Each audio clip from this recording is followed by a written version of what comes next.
CM KCR కు సన్నిహితంగా ఉన్న ఓ బడా వ్యాపారవేత్త బినామీ కంపెనీ C5 ఇన్ఫ్రా అక్రమాల డొంక కదిలింది.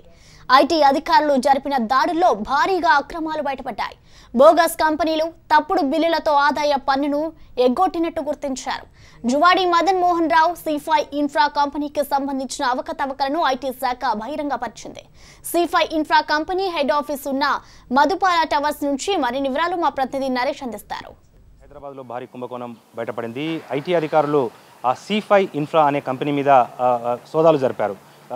దీనికి సంబంధించి ఈ కంపెనీకి సంబంధించి 2013వ సంవత్సరంలో ఈ కంపెనీ ఎస్టాబ్లిష్ అయింది. ఈ కంపెనీ డైరెక్టర్లు మదన్ మోహన్ రావు జువాడి, నిశాంత్ చెన్నాడి వీళ్ళిద్దరు కూడా ఈ కంపెనీ డైరెక్టర్లుగా ఈ కంపెనీ నిర్వహిస్తున్నారు. ఈ కంపెనీ ప్రధానంగా సివిల్ వర్క్స్లో పనిచేస్తూ ఉంటుంది. కాళేశ్వరానికి సంబంధించిన సబ్ కాంట్రాక్ట్ను కూడా ఈ C5 ఇన్ఫ్రా అనే కంపెనీ చేపట్టింది. అయితే ఈ కంపెనీ పలు అవకతవకలకు పాల్పడింది, ఆదాయపు పన్ను ఎగవేతకు కూడా పాల్పడ్డది అన్న ఆరోపణల నేపథ్యంలో సమాచారం అందిన నేపథ్యంలో ఐటీ అధికారులు కొన్ని రోజుల క్రితం ఈ కంపెనీ ప్రధాన కార్యాలయంతో పాటుగా దాదాపు 19 చోట్ల సోదాలు నిర్వహించారు. ఈ సోదాలో పలు అక్రమాలు బయటపడినట్లుగా కూడా అధికారులు గుర్తించారు. ప్రధానంగా బోగస్ కంపెనీలను సృష్టించడము, తప్పుడు బిల్లులను సృష్టించడం ద్వారా డబ్బులను మొత్తం కూడా నిధులను దారి మళ్లించారు. కేవలం కొన్ని బోగస్ కంపెనీలను, సుట్కేస్ కంపెనీలను, అంటే ఆ కంపెనీలు కేవలం కాగితాల మీదనే ఆ కంపెనీలు ఉంటాయి కానీ ఆ కంపెనీలు ఎటువంటి పనులు నిర్వహించవు. కానీ ఈ C5 ఇన్ఫ్రా అనే కంపెనీ ఆయా కంపెనీలకు సబ్ కాంట్రాక్ట్ పనులు అప్పజెప్పినట్టు, ఆ కంపెనీల ద్వారా మేము సేవలు వినియోగించుకున్నట్టు, ఆ సేవలకు ప్రతిఫలంగా కొంత డబ్బును ముట్టజెప్పినట్టుగా ఒక తప్పుడు ధృవీకరణ పత్రాలు కూడా సృష్టించారు. దీనికి సంబంధించి ఈ ఫేక్ బిల్స్కు సంబంధించి పూర్తిగా ఐటీ శాఖ సోదాల్లో మొత్తం ఆధారాలతో సహా బయటపడ్డాయి. ఈ జువాడి మదన్ మోహన్ రావు అనే వ్యక్తిని కూడా ఐటీ అధికారులు విచారించినట్టుగా తెలుస్తూ ఉంది. ఆయన కూడా ఈ మొత్తం జరిగిన ఈ అవకతవకలకు సంబంధించి కూడా తన అంగీకారం తెలిపినట్టుగా కూడా ఐటీ అధికారులు ఒక ప్రెస్ నోట్ను కూడా రిలీజ్ చేశారు. నిన్ననే ఒక ప్రెస్ నోట్ రిలీజ్ చేశారు. దానికి సంబంధించి మనం ఈ విజువల్స్లో చూడొచ్చు.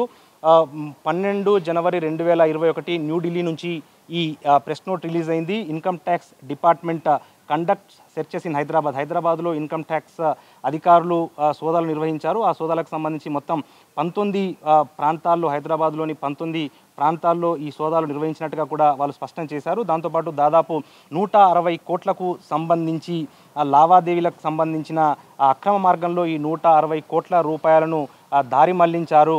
ఈ మోడస్ ఆపరెండి ఏ రకంగా ఉంటుంది అంటే, ఈ కంపెనీ పనులు నిర్వహిస్తున్న సమయంలో ఇతర కంపెనీలను సృష్టిస్తుంది. అంటే బోగస్ కంపెనీలను కానీ, సుట్కేస్ కంపెనీలను కానీ, ఫేక్ బిల్లులను కానీ సృష్టించి ఆ కంపెనీలకు ఈ నిధులను మళ్లించే విధంగా కూడా వ్యవహరిస్తోంది. అందులో భాగంగా ఆ బినామీ కంపెనీలు కానీ, లేకపోతే ఆ సుట్కేస్ కంపెనీలకు ఆ బిల్లులు చెల్లించినట్టుగా ఫేక్ బిల్లులను సృష్టిస్తుంది. ఆ ఫేక్ బిల్లులకు అనుగుణంగా ఆయా కంపెనీలకు కొన్ని కోట్ల రూపాయలు ముట్టజెప్పినట్టు ఆ బిల్లును సృష్టిస్తారు. కానీ నిజంగా ఆ కంపెనీలు అనేవి కేవలం కాగితాల్లోనే ఉంటాయి. కానీ ఎక్కడా కూడా ఆ నిధులు అనేవి ఆ కంపెనీలు ఖచ్చితంగా పనులైతే చేయవు. పనులు చేయకుండా కూడా ఈ 160 కోట్ల రూపాయలను ఆయా కంపెనీల అకౌంట్లకు మళ్లించారు. అక్రమ మార్గంలో తిరిగి ఆ 160 కోట్లను తమ తెచ్చుకునే విధంగా ఒక బోగస్ మొత్తం వ్యవస్థను కూడా ఏర్పాటు చేశారు. తద్వారా ఆదాయపు పన్నుకు భారీగా గండి కొట్టారు.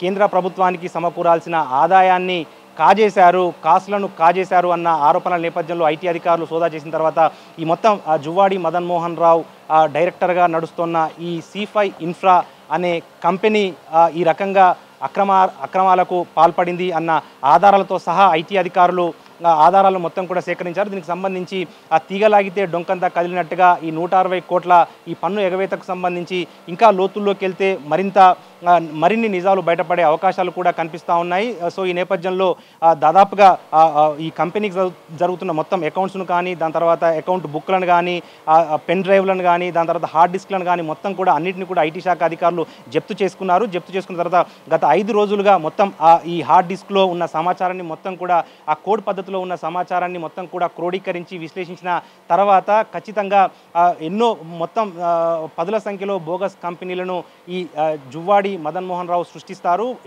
ఈ C5 ఇన్ఫ్రా డైరెక్టర్గా ఉన్న జువాడి మదన్ మోహన్ రావు బోగస్ కంపెనీలను సృష్టించి ఆ బోగస్ కంపెనీల్లోకి ఈ నిధులను మళ్లిస్తారు అని చెప్పి కూడా ఐటీ శాఖ అధికారులు తమ విశ్లేషణలో తేటతెల్లం చేశారు. ఆ తేటతెల్లం చేసిన తర్వాతనే ఈ ప్రెస్ నోట్ను కూడా బాహ్య ప్రపంచానికి తెలియాలి, ప్రజలకు మొత్తం కూడా వీళ్ళు చేస్తున్న మోసాలు తెలవాలి అని చెప్పి కూడా ఈ ఇన్కమ్ ట్యాక్స్ అధికారి Surabhi Ahluwalia commissioner of income tax ఒక ప్రెస్ నోట్ను కూడా బాహ్య ప్రపంచానికి అందజేసిన పరిస్థితి మాత్రం మనకు కనిపిస్తుంది. మొత్తంగా చూస్తే మాత్రం 160 కోట్ల పన్ను ఎగవేతతోనే ఈ అవినీతి అక్రమ వ్యాపారం నిలిచిపోతుందా, లేకపోతే ఈ ఐటీ అధికారులు మరిన్ని సోదాలు నిర్వహించిన తర్వాత ఇప్పటికే సేకరించిన హార్డ్ డిస్క్ కానీ పెన్ డ్రైవ్లో కానీ సమాచారాన్ని మొత్తం సేకరించిన తర్వాత మరికొన్ని వందల కోట్ల అక్రమాలు బయటపడతాయన్నది మాత్రం చాలా ఆసక్తికరంగా మారింది.